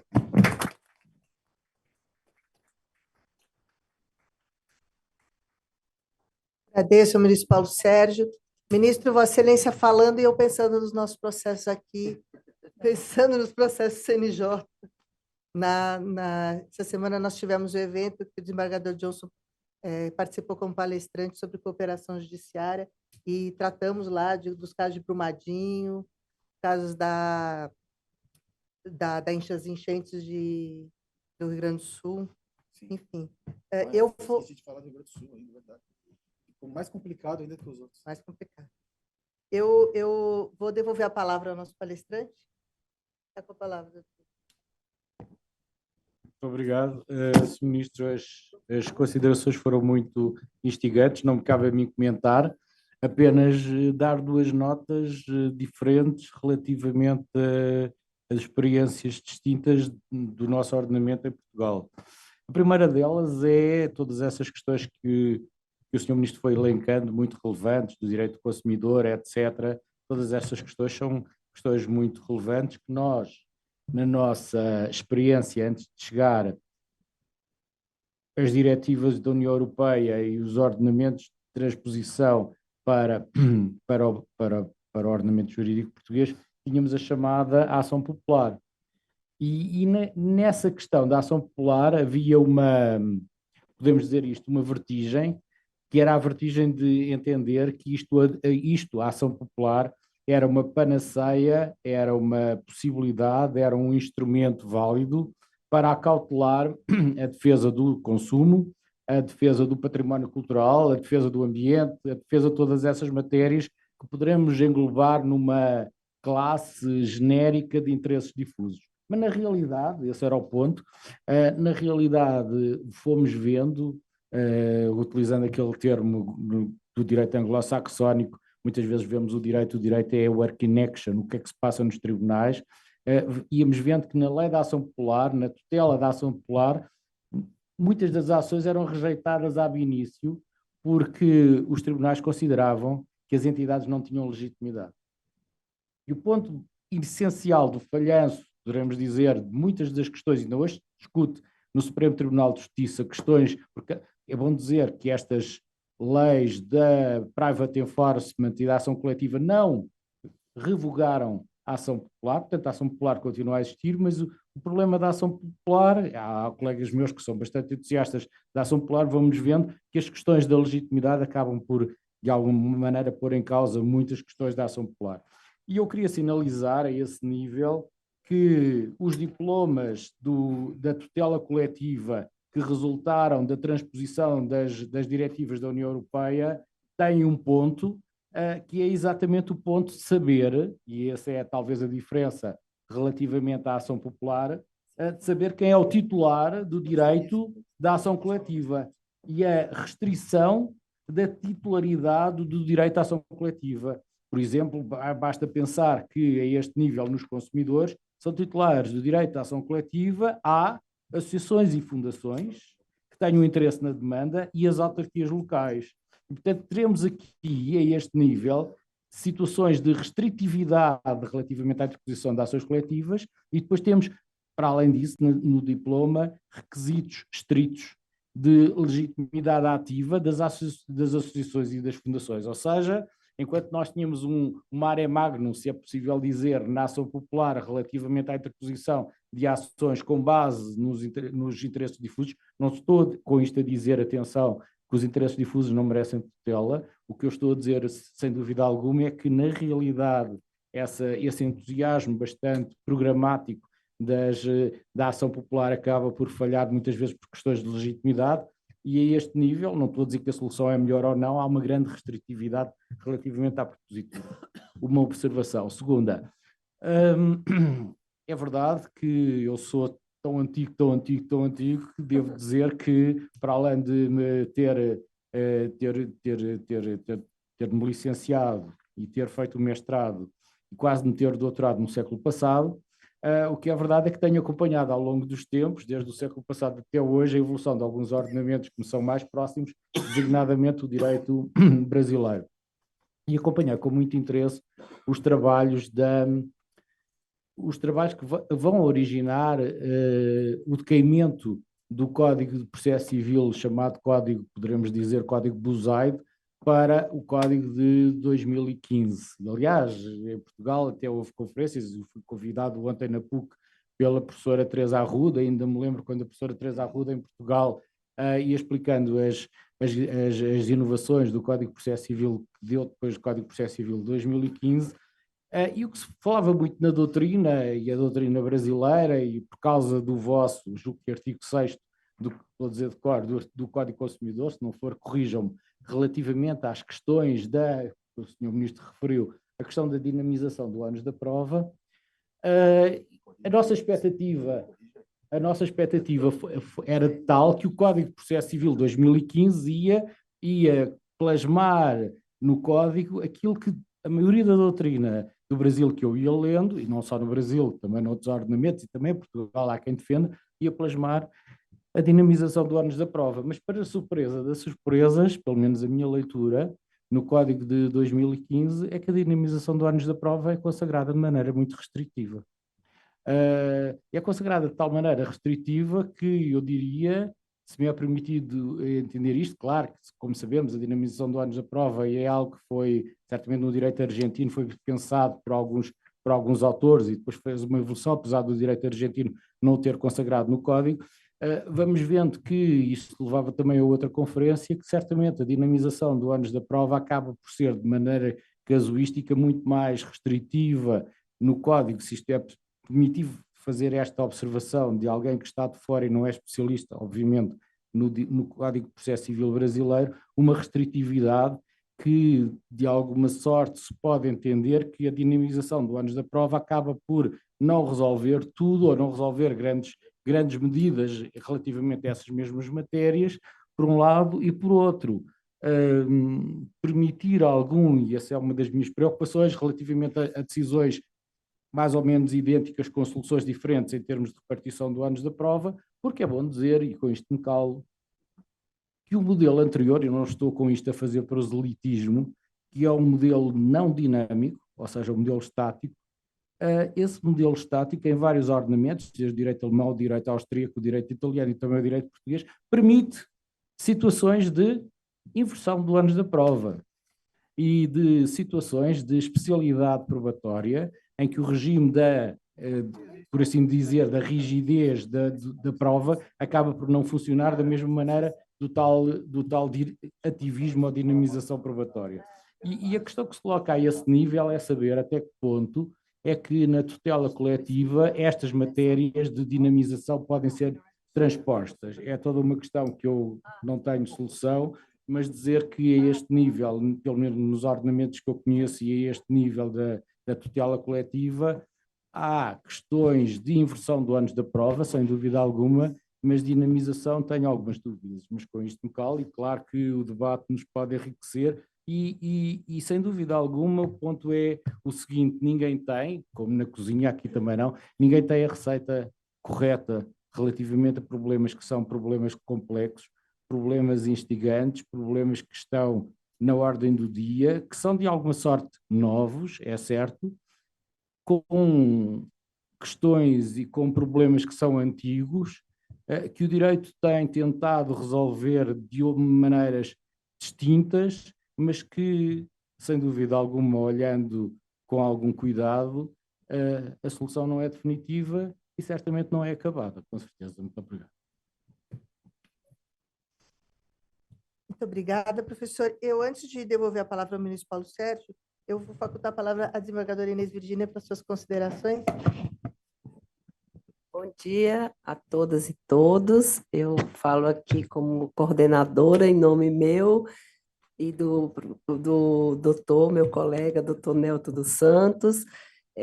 Doutor Nelton é um especialista no tema de processo e eu entrei nesse evento como coordenadora porque sou amiga de longa data do professor Bonifácio e somos pesquisadores juntos da matéria de patrimônio cultural e não de processo civil. Mas eu quero agradecer ao professor Bonifácio por ter aceito o nosso convite, agradecer a doutora Marisa e toda a equipe da escola por essa organização do evento. Ministro Paulo Sérgio, uma grande honra ter o ministro como debatedor desse evento e aprendi muito com as duas falas. E a nossa conselheira Mônica, obrigada por estar aqui presidindo essa mesa. Eu vou só fazer algumas considerações, assim, não sou especialista no tema, mas fiquei curiosa, professor Bonifácio. em saber, e a gente conversava antes ali no café, entre os colegas, sobre a inteligência artificial, como tem, quando o senhor chegou, a doutora Marisa explicava ao senhor a dinâmica do funcionamento do nosso tribunal e das sessões que temos presenciais e eletrônicas, o processo, nossos processos hoje são no formato digital, não temos mais nada em papel, pouca coisa, acho que nada em papel, então tudo é no formato digital e atualmente nós temos regras já do CNJ que nos permite usar a inteligência artificial para elaborar as emendas dos votos. Então, e aí, enquanto o senhor falava, eu pensava na questão da dificuldade mesmo, do sigilo e dessa diferença que o senhor fez entre acesso à informação, às informações e a proibição de acesso a documentos, né? Como os senhores estão lidando com essa questão em Portugal, eu tenho curiosidade de saber, porque a partir do momento que nós pedimos para fazer a ementa, nós jogamos muitas informações ali dentro para a inteligência artificial, né? Muitas, assim. Então, e ela absorve a inteligência artificial, a gente vai para algum lugar que a gente não sabe o que é feito, e eu imagino que em processo, eu trabalho na área previdenciária, mas eu imagino que em processos como o senhor abordou aqui, de consumidor, de concorrência, possa ter, talvez isso comece a ter um uso, inclusive, em outras áreas e comercial, não sei. E quando o senhor falava das diretivas da União Europeia e da legislação portuguesa, né? Que medida as diretivas entram nos julgamentos, assim, na aplicação da lei portuguesa, se há eu acho que isso é uma matéria bem já comum e é uma ignorância minha mesmo, mas saber, assim, qual a importância das diretivas da União Europeia quando se aplica, no caso concreto, o processo, num processo, né? E aí, eu fiquei pensando na litigância abusiva, né? E é um tema sempre. E atualmente a gente tem discutido também o assédio judicial, né? Então, o que fazer com essas ações que, que muitas vezes né, que buscam o judiciário para intimidar pessoas ou grupos, né? E diversas ações, e se foram ações contra uma empresa, ela pode até quebrar a empresa, né? Dificultar, colocar, ou não, ou colocar a empresa numa situação moralmente exposta, né? Então, o judiciário tem sido usado para isso e é um grande desafio. E aí, na litigância de massa, a doutora Mônica também falou, e o ministro também falou, né, na questão dessa pulverização de ações e do acesso à justiça, né? Eu não sei se eu senti que os senhores têm o mesmo problema lá, né?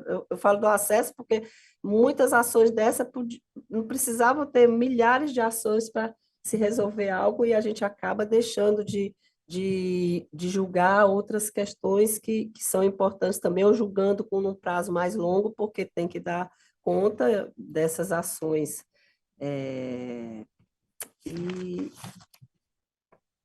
E aí eu fiquei pensando se há muita diferença entre o dever de colaboração das partes em Portugal. O ministro também, Paulo Sérgio, falou isso, que até no elogio, não foi, ministro? Lá há um dever mais forte de colaboração do que aqui, e nesse modelo de valorização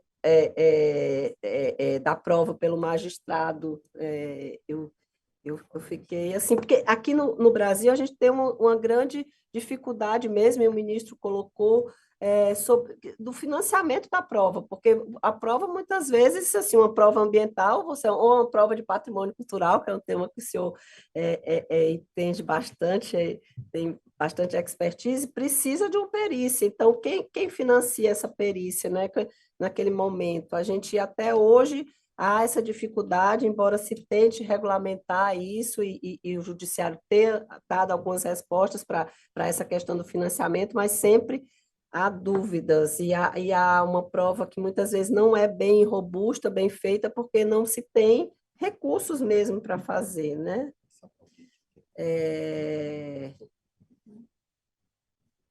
Eu gostei muito de ouvir o ministro na questão das diversas responsabilidades e dos danos. Eu nunca tinha pensado nesse dano, não conhecia, ministro, de ignorância mesmo, o dano interino, né? É esse dano que eu aprendi hoje, que é esse dano do período em que o bem ambiental não é restaurado, né? Isso fiquei pensando na questão dos bens culturais, porque no Brasil o dano ambiental pode ser um dano cultural, né? O patrimônio cultural. Então, esse tempo mesmo das cidades, né? Bento Rodrigues, né? Até hoje eu não sei se já se construiu outra cidade do lado no desastre de Mariana, a cidade foi totalmente devastada e esse dano interino, eu queria saber se vocês lidam, os senhores lidam com isso em Portugal também, porque isso para bens, por exemplo, para bens tombados, aqui, embora o STJ tenha uma posição de que não cabe falar em fato consumado, muitas vezes, quando um bem é destruído, também não se há uma dificuldade de dizer, não, você vai construir de novo a casa que foi uma casa tombada, não é a mesma coisa construir uma casa tombada, reconstruir ou uma casa tombada do século XIX, né? Então, mas se for pensar nesse dano interino, você está considerando que o agressor, o réu que praticou o dano, aquele dano foi só momentâneo, ele tem que também a obrigação de restaurá-lo, e em ambiental a gente fala muito em restauração, ao estado anterior, mas a gente sempre vê dificuldade na prática, então eu aprendi bastante, assim, estou parecendo uma inquisitora de mestrado, doutorado, mas é porque eu fiquei eu gostei bastante, fiquei pensando, assim, na nossa atuação, e nessa possibilidade dos processos coletivos nos ajudarem e darem essa resposta para a sociedade. Então, eu coloco aqui essas questões, mas agradecendo bastante. Obrigada, desembargadora. Antes de eu passar a palavra ao nosso professor, alguém aqui gostaria de fazer alguma pergunta? Eu acho que tem que ser com o microfone, que está sendo gravado. Está chegando. Obrigado. Eu gostaria só de fazer uma consideração, aliás, duas rapidíssimas, cumprimentando o nosso professor Ramos, nosso querido ministro Paulo Sérgio, que está emprestado da sexta turma. Tá melhor. Doutora Inês, doutora Marisa, doutora Mônica, presentos colegas, amigos. Um primeiro ponto, a doutora Inês mencionou essa questão da irreversibilidade do dano cultural. Na sexta turma, existe um processo a que eu pertenci, o desembargador Mayra Maia vai lembrar bem disso, existe um processo que ainda está em trâmite da relatoria do desembargador Valdeci dos Santos a respeito de um dano a um cemitério indígena que ocorreu numa das cheias da represa de Ilha Solteira. Uma parte do cemitério já desapareceu, né? É irrepetível a existência deste fato, e o restante ainda corre risco. É uma ação que está correndo há 15 anos, né? Existem aí nuances processuais. É só um exemplo que eu posso trazer concreto da nossa vida. E o segundo ponto, eu quero ser bem breve, mas eu gostaria, até em homenagem ao que o nosso doutor Ramos falou a respeito da efetividade, lembrar que no dia 31 de janeiro deste ano foi para o Senado Federal o projeto de lei 3, tratando do chamado processo estrutural, que inclusive nós tratamos em parte lá no evento de cooperação promovido pela conselheira Mônica Nobre.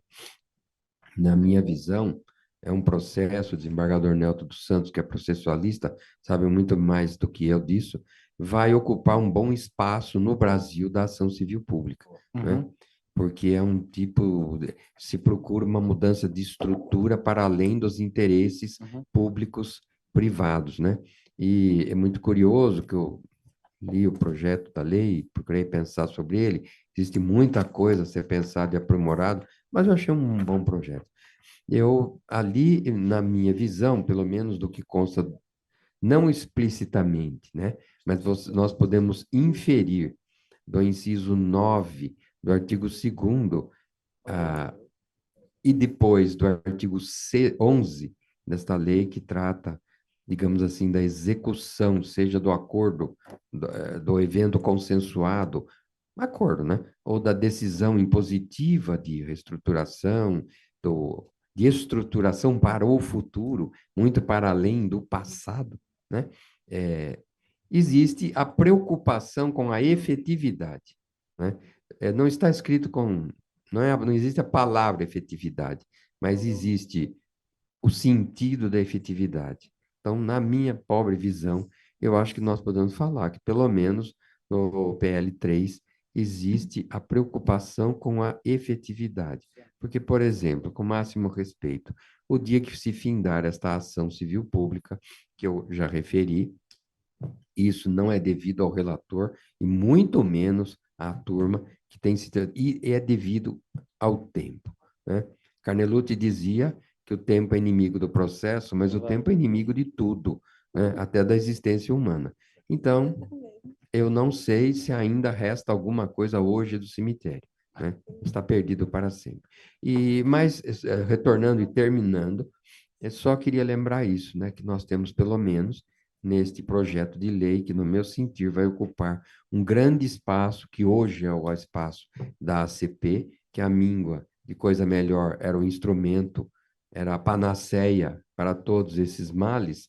Hoje nós teremos um remédio mais específico, e ali existe, na minha visão, pobre visão, uma preocupação com a efetividade, até porque é um processo que não termina enquanto a estrutura nova não for implantada.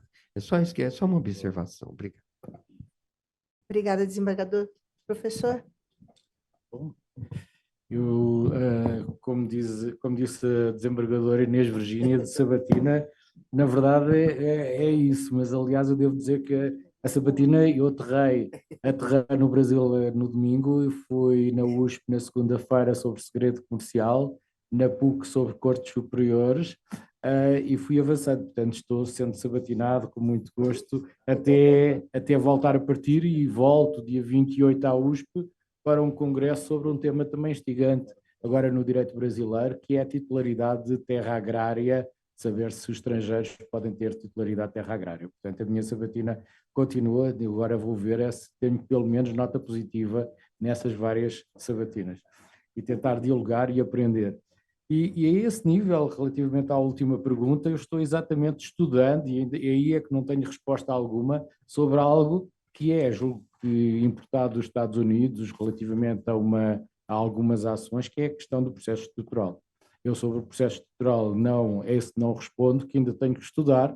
Tenho ideia, aliás, estou a tomar nota agora da tal recomendação que eu não conheço, portanto lá está, em cada situação eu vou estudando e vou aprendendo, porque a esse nível tenho ideia que o processo estrutural é bastante distinto da ação coletiva, e a esse nível são vertentes diferentes sobre as quais devemos ter aproximações distintas, e esse nível eu próprio ainda não tenho e tenho que estudar.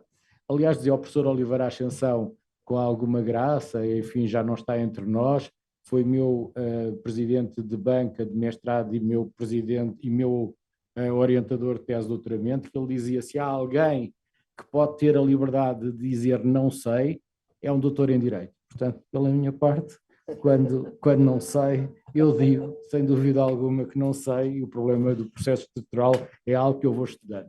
Quanto às outras questões, eu devo dizer o seguinte: se há uma corrente no Brasil bastante empenhada quanto ao princípio da cooperação, eu julgo que é exatamente no Brasil.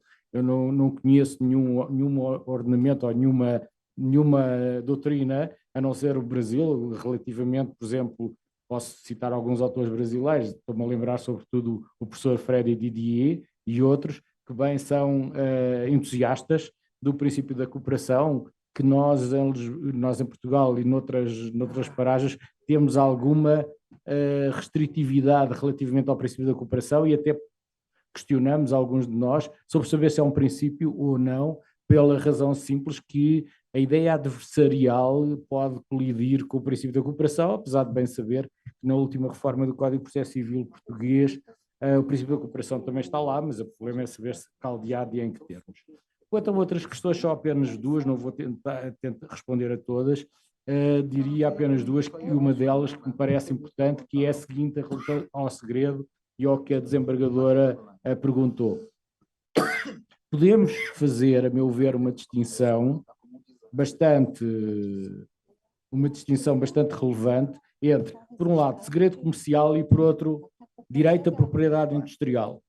E no direito à propriedade industrial, a questão das patentes está claramente acautelada no base do problema da reserva de domínio. E a esse nível, o segredo comercial é algo distinto da propriedade industrial, e no âmbito do segredo, e por isso é que é mais complexo, é que no âmbito do segredo há duas vertentes. Uma vertente da proteção do segredo e a outra vertente, a vertente da libertação lícita da informação.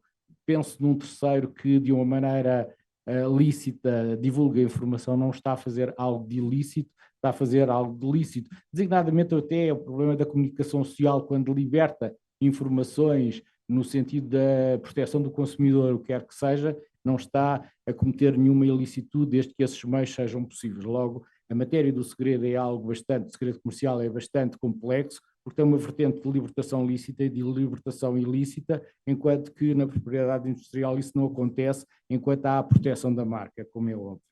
Quanto à outra questão, e com isto me calo, nós em Portugal, e não só em Portugal, mas geralmente em Portugal, nós temos sido, relativamente ao direito da União Europeia, temos sido muitas vezes relapsos, ou seja, a diretiva, contrariamente ao regulamento, que não tem aplicação imediata, convida ao Estado para transpor essa diretiva para o ordenamento português, ou para o ordenamento francês, ou o que quer que seja, e dá-lhe um prazo, e às vezes alguns países, como o caso de Portugal, ultrapassa esse prazo e entra em cumprimento e é avisado pela União Europeia. Logo, muitas das vezes, nessa modelação entre a diretiva e o ordenamento português, há uma margem tal, por exemplo, no caso da efetividade, em que, enquanto a diretiva alude à efetividade, o direito português omite essa parte. Portanto, há, na parte do legislador português e dos legisladores nacionais, grande parte de variabilidade, e daí que podemos ver, em termos de certos ordenamentos, que no caso francês, no caso austríaco, no caso dinamarquês, temos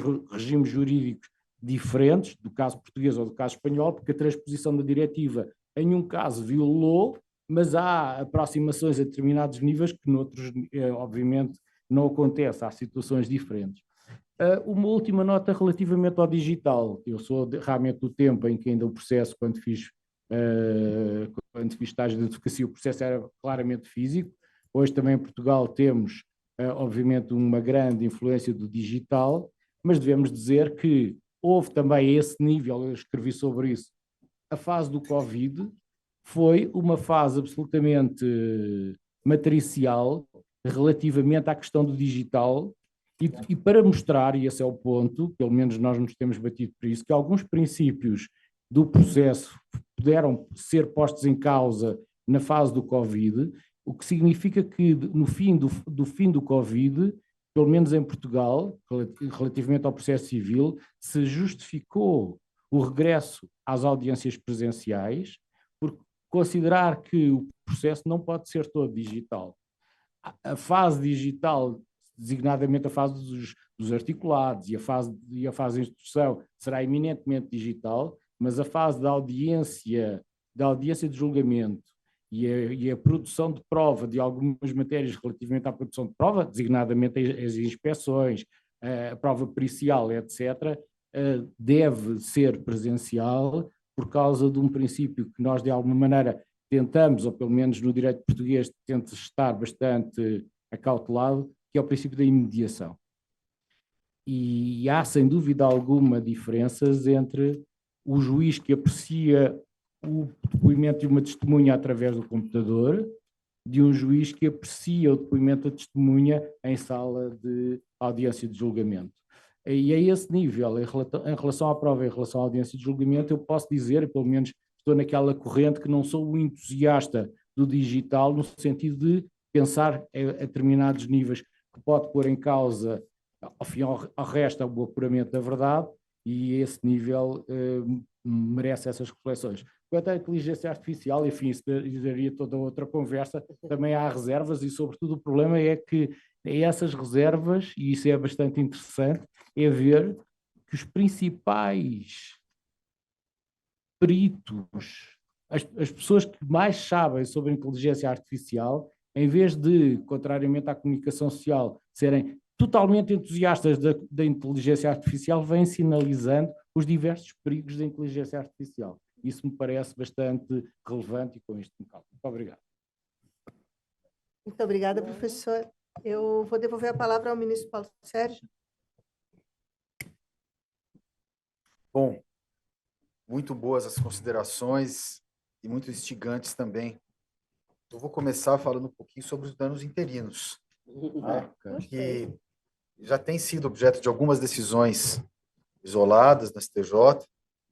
Tem o RESP 203142, é uma decisão monocrática, mas já tem o caso de uma, que agora não sei, não me recordo o número, exatamente de um imóvel que havia sido tombado no centro do Rio de Janeiro, ficou deteriorado durante muitos anos e que depois e houve sim a condenação de danos morais interinos pelo tempo que aquilo ficou degradado, tá?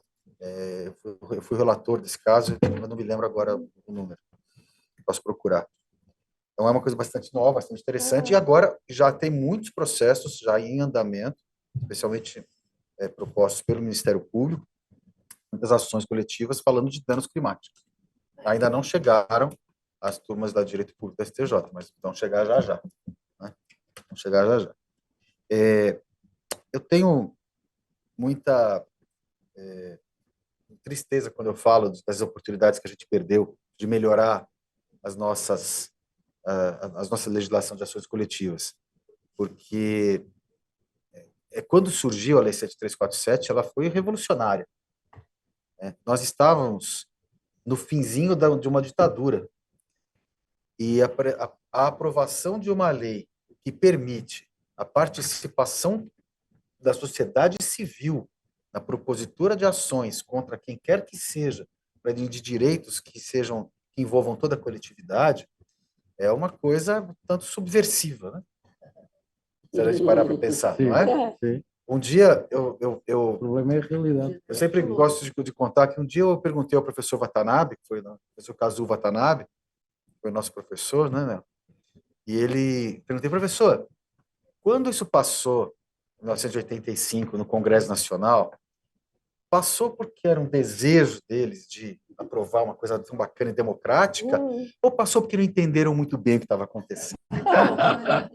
Pois. E o professor Kazuo, com aquela sua elegância, né, oriental, ele apenas deu uma risada assim, né, e nada disse. O que tudo disse, né? Nada disse e isso disse tudo. Né? E, de fato, a gente poderia ter feito outras coisas nesse sentido. Dos nossos governos democráticos, a gente não teve nada para aumentar isso. Ao contrário, tivemos tentativa de delimitar a competência territorial, de delimitar o alcance territorial das decisões, né? Coisa que somente quase 20 anos depois foi declarada inconstitucional. Né? E não tivemos mais tentativas de ampliar o alcance das ações coletivas. Na verdade, creio eu, que a salvação da lavoura virá do processo estrutural. Que não é a mesma coisa, né, professor? Concordo, mas ela poderá vir a ser algo que vai ajudar muito, porque a grande dificuldade das ações coletivas é a implementação na prática da decisão que foi tomada. Então, o que nós temos hoje é ações estruturais para o cumprimento das decisões em ações coletivas. Não dá para simplesmente dar a decisão e acabou esperar que todo mundo cumpra normalmente. É se trabalhar com que o Poder Judiciário vá acompanhando e tomando decisões conforme se faça necessário ao longo da implementação das decisões. Mesmo, seja das decisões tomadas judicialmente, seja de acordos que são tomados. Um exemplo que acho que é fantástico é um exemplo saído daqui do TRF3, que é o da identificação das ossadas do cemitério clandestino em Perus, que foram ossadas da época da ditadura militar e que foi descoberto e as ossadas recolhidas e uma série de entidades envolvidas, né, Marisa, tá, para a identificação daquelas ossadas. Já foram identificadas algumas, mas já foram realizadas mais de 50 audiências de conciliação para o acompanhamento desse caso, né, conduzidas pelo nosso colega Eurico. Né? Então, isso é sensacional, mais de 1.000 ossadas. Poucas já foram identificadas, que também se demorou muito para que houvesse interesse dos governos também, do estadual, federal, de que isso viesse a acontecer. E está acontecendo. Então, vejam, isso é uma coisa que aconteceu e a partir de uma decisão judicial já existente, e o cumprimento dessa decisão está sendo feito de uma forma estrutural. Então, daí, creio que é importante a gente pensar, e acho que a escola pode ajudar muito nisso, no sentido de estimular os juízes a darem decisões já prevendo isso, prevendo como será essa execução, sendo feita de forma estrutural. Na hora da sentença, na hora do acórdão, se isso já ser determinado, eu tenho alguns casos ali que eu estou tentando fazer isso, né? Dizendo como é que o juiz, em primeiro grau, vai cuidar da execução. Terça-feira, por exemplo, tem uma ação onde se discutia a exploração de um poço, de poços de água mineral, mas não para invárzea, mas para o processo industrial. E a primeira decisão que dei havia sido no sentido, e foi confirmada pela turma, havia sido no sentido de lacrar o posto, de lacrar os poços, porque não havia como se fazer, era ilegal. Quando eu parei, falei, para um pouquinho, em sede de embargo de declaração, que eu levei terça-feira a julgamento, não, peraí, só lacrar não resolve o problema. A Agência Nacional de Mineração não queria fazer as fiscalizações, era reta também na ação, porque ela entendia que isso era estadual, decidiu-se que era federal, mas vamos resolver.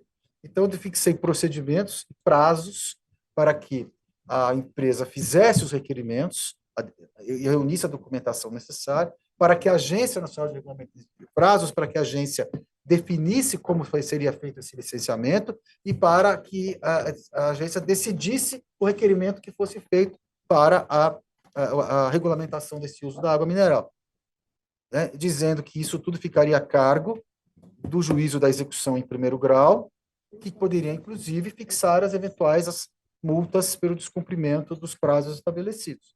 Quer dizer, quando a gente dá uma decisão na primeira instância ou na segunda instância, qualquer lugar, que já dá o balizamento para o cumprimento, isso ajuda muito e evita recursos depois, e ajuda todas as partes envolvidas, né?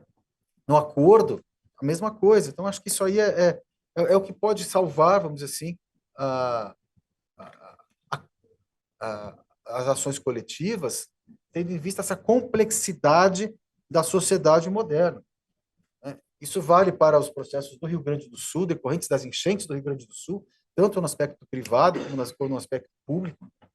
São coisas, assim, imensas e precisam ser endereçadas de uma maneira macro e não somente em ações individuais. Isso só prejudica que a coletividade como um todo seja beneficiada e só facilita que oportunistas venham ingressar com ações criando uma litigância predatória artificial.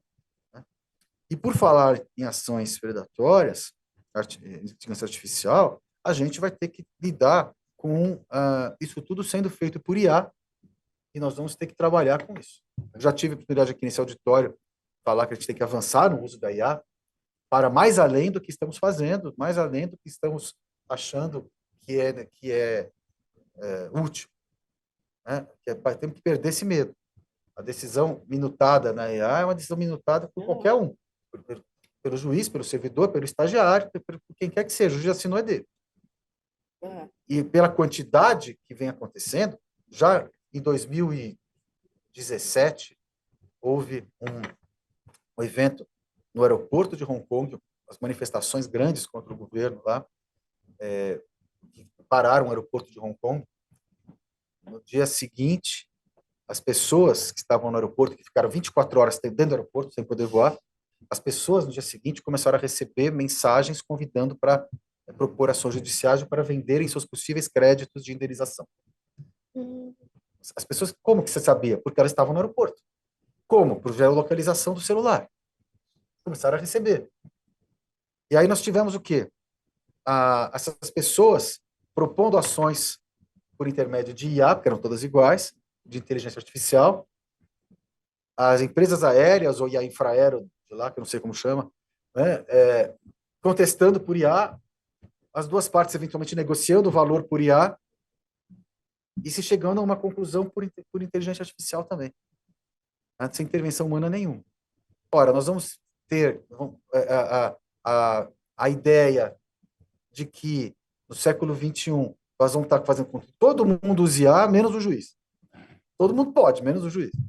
Não adianta. Para essas ações de massa, nós vamos ter que trabalhar com alguma espécie de tabelamento e de decisões que vão ter que ser, mais cedo ou mais tarde, lidadas de forma automática. E que, para que nós possamos trabalhar com mais profundidade, mais cuidado, com o cuidado que merecem os litígios, nessas causas que realmente sejam necessárias, né?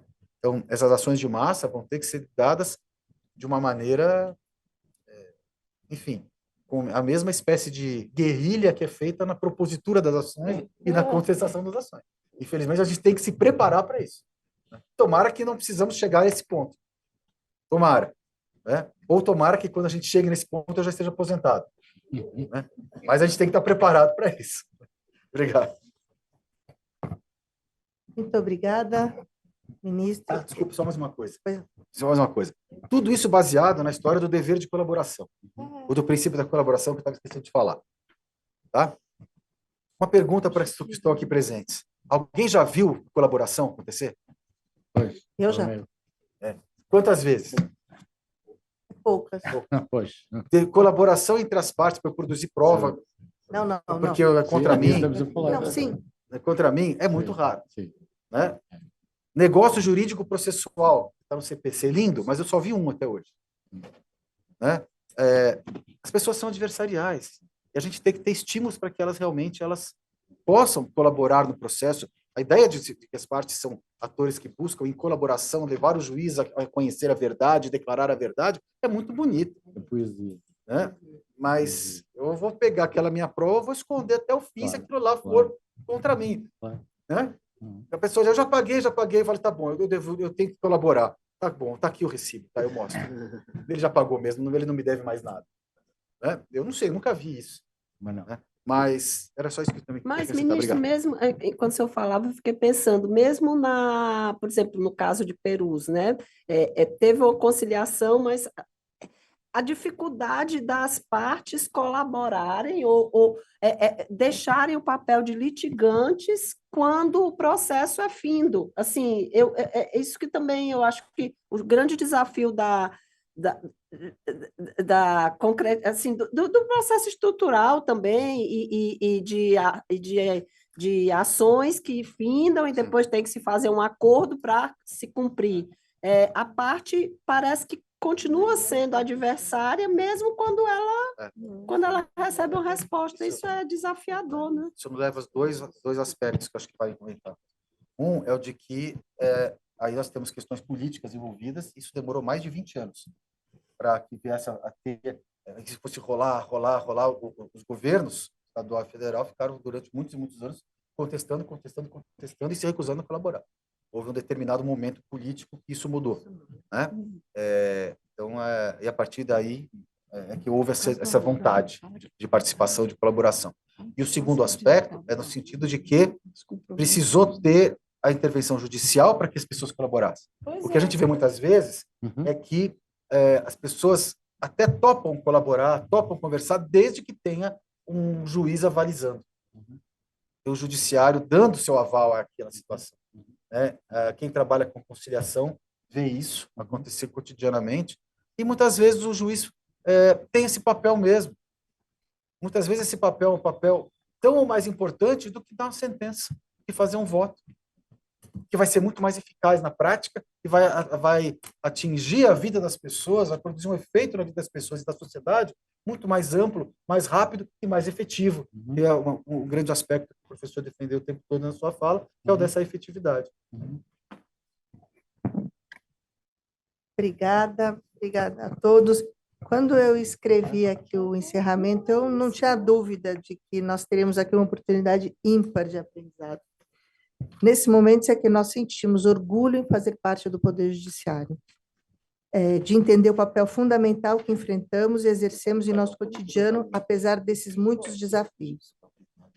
Ouvir considerações tão importantes sobre o processo civil coletivo aprimora nosso trabalho e ouvi-lo em comparação com o que ocorre no direito português nos dá uma nova dimensão que também nos fortalece. Agradecemos muito ao professor José Luiz Bonifácio Ramos e o ministro Paulo Sérgio Domingues por dedicarem seu tempo escasso e precioso para estar conosco nessa manhã e nos iluminar com seus saberes. Pessoalmente, eu agradeço aos meus colegas Marisa, Nelton e Inês por sua dedicação ímpar em promover momentos como esse, que só nos engrandecem. Agradeço também todos os presentes, plateia atenta e interessada. E, dado ao avançado da hora, eu vou passar a palavra à nossa coordenadora, desembargadora Marisa Santos, diretora da EMAG, para suas considerações finais, e eu desejo a todos uma boa tarde. Bem, eu anoto de início que se juntaram a nós aqui os desembargadores Rubens Calixto e João Consolim e a desembargadora Gisele França. Ana Yucker também, é que se escondeu lá atrás, ela não veio aqui para frente. Bem, eu não canso de me surpreender com a qualidade das pessoas que colaboram com a nossa escola, né? Hoje nós tivemos aqui o nosso professor Bonifácio, professor português. Brasil e Portugal têm uma história, quase que a mesma história, né? E eu acabei descobrindo que o professor Bonifácio e eu somos quase parentes. Se a gente for fazer uma busca, né, mais detalhada na nossa história, nós vamos chegar lá que meus pais e os pais deles são de Leiria, né? E os pais dele, mais precisamente, de Caldas da Rainha, que é muito perto, né, de Leiria. Então, vai ver que nós somos até primos. Temos aqui o ministro Paulo Sérgio Domingues, que sempre colabora com a EMAG e enriquece os nossos debates, nossos trabalhos. A desembargadora Mônica Nobre, que hoje nos orgulha lá no CNJ, estamos lá bem representados, e os colegas Nelton e Inês, que têm sempre boas ideias para enriquecer ainda mais o nosso conhecimento. Foi uma manhã rica, muito proveitosa. Nós teríamos assunto aqui para mais um dia inteiro, claro, né, de debate, mas não dá, né? O professor tem seus compromissos e nós temos aí as nossas sessões acontecendo. Então, agradecendo a todos, em especial aos nossos servidores e servidoras que sempre estão aqui firmemente postados para que tudo dê certo. Eu encerro aqui o nosso trabalho, agradecendo a todos e todas. Muito obrigada.